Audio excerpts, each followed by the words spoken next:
The name of our subject is electrical network analysis. As we have already studied in previous semester circuit analysis, and it is the second part of circuit analysis. You may say that it belongs to all the AC family, which we have studied after midterm exams in circuit analysis 1, AC family, AC analysis. This is all AC analysis, and these are a little bit complex circuits as compared to the previous version.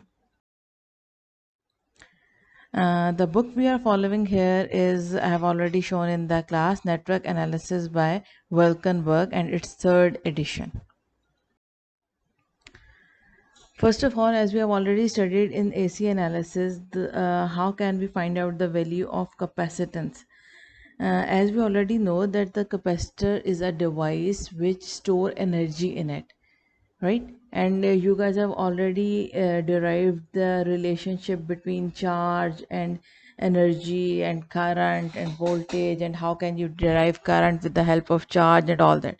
So I'm skipping that part, and I'm directly coming on the relation with capacitance if we have AC input, and if our capacitance doesn't varies with our time, it is constant, it has stored charge in it, then how can we find out the current across capacitor? I is equal to C derivative of voltage, and we take its derivative with respect to time.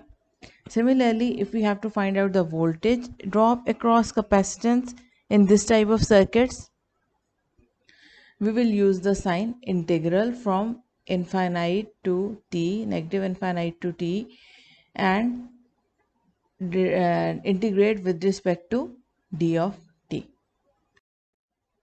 Now in case of inductance, we have opposite relation as it was in capacitance, as we already do in our previous course also. When we have to find out the V, we use L. L is the value of inductance, di over dt, derivative of current. Similarly, if we have to find out the current, we will divide it with the value of inductance and integrate it with respect to t. And what are we going to integrate? We are going to integrate voltage. These terms are more easy as compared to previous ones, as we have formulas here and we just have to put the values in the formulas. We don't need to derive the formulas. You have already driven those formulas in your applied physics or any other basic course, I don't know. Now in this course you just have to memorize these formulas. Now the resistance, as we know that resistance doesn't store charge in it. It is not a memory device. The devices which store charge in them are memory devices, and devices which don't store charge in them are memoryless devices, right? So it is directly, we can calculate it using Ohm's law. And similarly, we have already studied conductance. We can also, if we are given with conductance, we can also find out the value of resistance or current or voltage across the resistance with the help of conductance. Now it's a problem statement which we are going to solve in network analysis, and the problem is we have a given circuit with a capacitor whose value is 1 by 2 or zero 0.5 farad, and what is given in is V of C.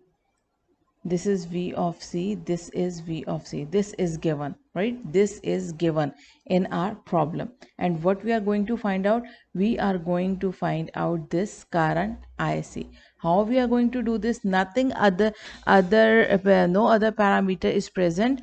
We are just given with this VC and the value of this capacitance. Okay, now, and what we are going to do, we have to find out the value of IC, and we also have to draw it with respect to given VC, right? Now, as we have already understood the question, what we are going to do, we are going to solve the question. How can we solve it?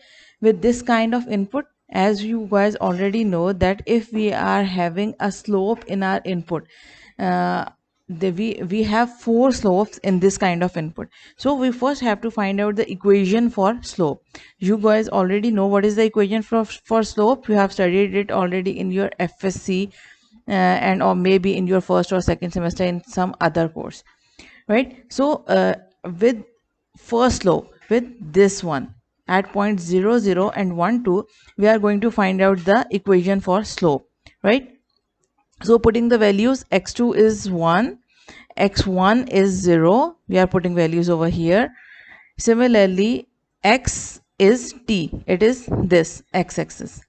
T minus 0 is equal to y2 is 2, y1 is 0, and y. What is y? Y is v in this circuit. Y, it is x, and x is given as v in our circuit. So it is v minus 0. So what we are going to get after after solving this equation, we got v is equal to 2t. Now putting this value of v in this circuit, in this given equation, I is equal to c dv over dt, like here ic is equal to, put the value of c, that is 1 over 2 d over dt into this one, the equation we have already find out in our previous step. Similarly, you guys have to do the same procedure for next slope, the downward slope, right? The points of this slope are 1 2 and 2 0. This is the slope. Again, you have to put the values in our previous slope equation, and you got the equation v is equal to minus 2t plus 4. Now again, put the value in our given formula, put the value of c over here, 1 by 2, and d over dt minus 2t plus 4. After solving that, you got ic is equal to minus 1. In previous case, in previous slope, you got the value of ic as 1. Again, the third slope, 2 0 and 3 2.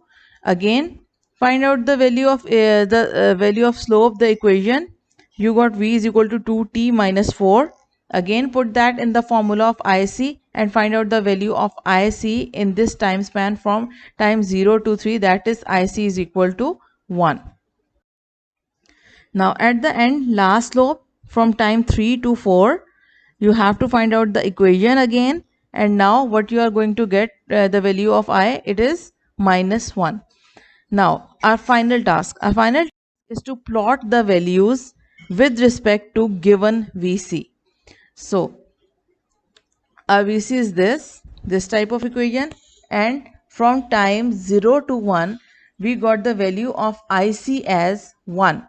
So we plot from 0 to 1, we plot the value as 1.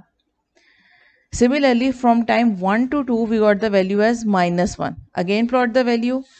From time 2 to 3 we again got 1. This is plotted.